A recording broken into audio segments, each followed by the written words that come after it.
그래서 말실수할 가능성인 사람들은 전부 지역구에 가만히 있고 언론에 노출이 안 돼. 굉장히 요즘 우리 이재명 후보의 발언과 행보가 과연 대통령감이다 이런 느낌을 주는. 이재명이가 질 거다.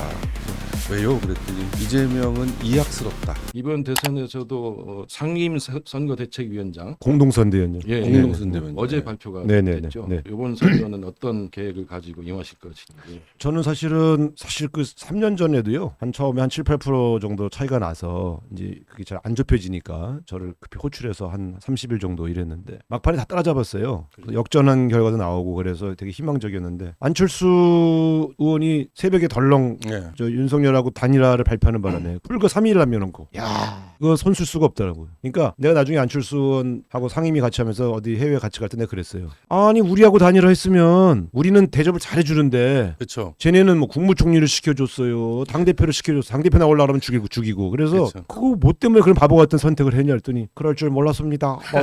여기서 내가 아니 이 사람이 판단이 이렇게 결과적으로 안철수라는 사람이 보세요. 이번에도 아무것도 못해 먹잖아. 계엄 선포되고 이 사람이 반대하고 뭐 이렇게 싸워준 건 자기 노선이니까 다 치고 그런 걸 당하려고 거기 가서 단일화 합니까? 그러니까 윤석열 집권의 책임이 있는 거예요. 안철수 의원도. 그렇죠. 만약에 맞습니다. 이제 당시 이재명 후보가 했으면 이재명 후보가 이겼고 왜냐하면 그 0.73% 차이 그 아슬아슬한 차이는 사실 안철수 당시 후보가 누굴 선택하는가에 따라서 영향이 있었던 거거든요. 그래서 맞습니다. 내가 아주 그래서 솔직히 이런 말하면 안 되지만 안철수 의원한테 되게 서운한 마음이 있었어요. 우리가 근데 본인도 결국 죽은 거예요. 그렇죠. 이제 앞으로 안철수에게 무슨 희망이 있어? 근데 선거라는 게 항상 이런 변수가 막판에 벌어지더라고요. 이번에도 지금 유리한 판세를 가지고 시작을 하지만 긴장의 끈을 늦추면 안 돼. 선거는 그렇죠, 예. 조금만 방심하잖아요. 맞습니다. 2, 3%가 확 왔다 갔다 해요. 예민하게 보고 있기 때문에 또 우리가 실수하잖아요. 그 하나 때문에 1, 2%가 왔다 갔다 해. 그래서 말실수할 가능성인 사람들은 전부 지역구에 가만히 있고 언론에 노출이 안 돼야 돼.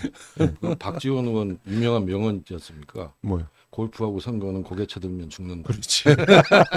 근데 이번 선거는 내가 보면서 어저께 선대위 발족식 하는데 난 좀 감동이 있었어요. 그러니까 역대 선대본 중에 이렇게 폭넓게 짜여진 선거 대책 기구는 처음 봐요. 그래서 보세요. 그 이석연이란 분은 우리 정말 괴롭혔던 분 아닙니까? 위헌 소송 내고 그렇죠. 그 우리 쪽을 매우 괴롭혔던 이제 보수 이론가인데 이분이 어제 딱 와서 헌법적 가치를 잘 지킬 사람이 이재명 후보고 그것이 통합의 한 기준이 돼야 된다. 그게 소위 말하면 중도 보수, 합리적 보수들이 지금 이재명을 지지하는 이유를 얘기해 준 거. 그러네요. 그다음에 어제 정은경 질병청장이 네. 저는 진짜 뭉클했어요. 지난번에 질병청장 하고 나서 각 당에서 국회의원 선거 때 공천 주겠다고 다 했는데 자기는 그거 안 한다고 그러고 교수 생활하신 분 아닙니까? 예, 그렇죠. 근데 이분이 어제 딱 자기 선택을 얘기하면서 그 이유를 설명하는데 되게 찡했어요. 우리 시민들의 소소한 일상을 무너뜨렸던 코로나 팬데믹을 극복했더니 난 그분이 그런 용어를 쓸 줄 몰랐어. 폭정과 내란으로 다시 또 시민의 일상이 무너져 내리는 걸 보고 분노해서 여기 왔다.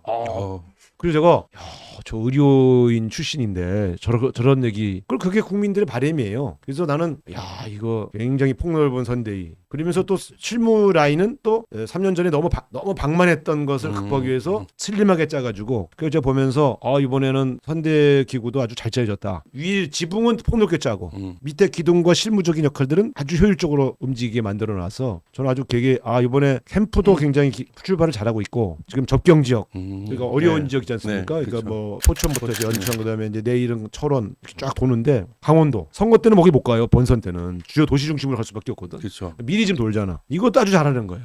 서울에 있으면 뭐 하겠어. 그렇죠. 이런 사람 저런 사람 전화해서 나 잘 좀 달라고 할 텐데 그렇죠. 얼른 떠나가지고 전국을 다니면서 주민과 만나고 경청하겠다. 예. 이거는요 보수가 볼 때는 좀 속탈 겁니다. 보수 인사들이 앞다투어 이재명 캠프로 들어오고 그렇죠. 후보가 전국을 미리 돌고 그래서 이게 우리가 과거에는 보지 못했던 소위 말하면 보수의 영토까지 쫙 들어가서 이 먼저 선공을 하는 이런 게 아주 짜임새 있게 지금 잘 가고 있어서 저는 되게 3년 전에 비해서 지금 훨씬 잘 돌아가고 있다. 아주 되게 희망적으로 봅니다. 네. 그리고 압도적으로 앞서 나가는 주자의 자신감 그런 거로 보이고요. 아니 꼭 그런 건 아니고 이 후보가 3년 전에 비해서 훨씬 여유가 있고 안정감도 있고 확실히 경험이 있으니까 사실 세 번째 도전이에요 사실. 그렇죠. 그러니까 어떤 사람들은 뭐 잘 모르겠지만 사실 세 번의 도전, 두 번을 실패했던 후보로서의 신중함과 고뇌가 있죠. 저는 굉장히 요즘 우리 이재명 후보의 발언과 행보가 과연 대통령감이다 이런 느낌을 주는 그런 측면에서는 좀 굉장히 아주 희망적으로 봅니다. 예전에 제가 저랑 굉장히 친한 선생님이 계셨는데 그분이 저한테 그랬어요. 지난번 3년 전 선거 때 이재명이가 질 거다. 그래서 그래서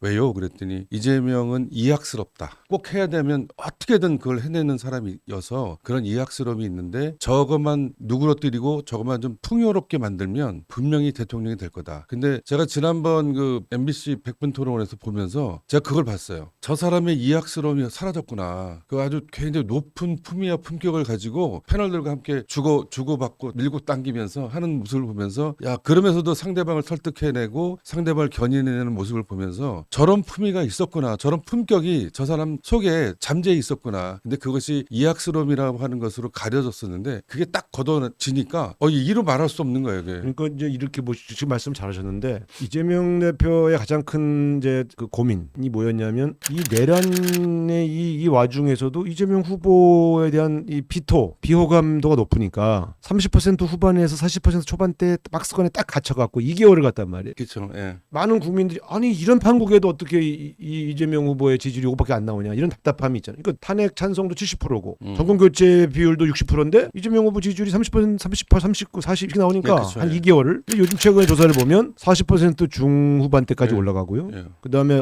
때로는 뭐 50% 나오는 것도 50% 있어요. 넘기도 하고. 근데 이게 다시 나중 좁혀집니다만 박스권을 탈출했다는 건 뭐냐면 비호감 이재명 후보를 좋아하지 않던 사람들까지도 이제 마음을 열기 시작했다는 거예요. 응? 그러니까 그렇죠. 그거는 예, 맞습니다. 굉장히 전략을 오래 담당해서 여론조사를 오래 봤던 저 같은 사람이 볼 땐 이거 대단히 희망적이다. 뚫렸다. 그러니까 그게 뭐냐면 최근에 보인 이재명 후보의 안정감 있는 행보. 네, 예. 그다음에 경제를 강조하고 어떤 형태로 성장 우선하면서 성장의 과실을 국민이 나눠 갖는 이런 선순환 구조를 만들겠다고 하는 그런 태도나 유연함, 실용주의 이런 것들이요. 이재명 대표를 위험한 사람으로 판단했던 사람들에게 아닌 것 예, 같은데? 맞아요. 예. 라고 하는 것들이 상당히 잘한 거예요. 그래서 제가 볼 때는 여기를 어떻게 뚫느냐가 굉장히 관건이었는데 이재명 후보가 최근 보이고 있는 행보 물론 좀 저 같은 좀 원조 진보들은 조금 불편한 데가 있어요. 그러나 이건 이해해 줘야 돼. 그렇죠. 예. 예. 이재명 후보가 민주당의 정체성을 버릴 사람이 아니에요. 그런데 지금 어쨌든 이렇게 위기에 빠진 대한민국을 위해서 통합의 행보를 가져가는 것은 탄핵 이후에 이 국론 분열이라는 게 좀 심각하지 않습니까? 대통령은 국민을 통합시키는 역할도 해야 되거든. 그러니까 저는 이런 모습에서 지지율이 상승하고 그러면서 더 여유가 생기고 이런 것들이 상당히 지금 긍정적 요소예요.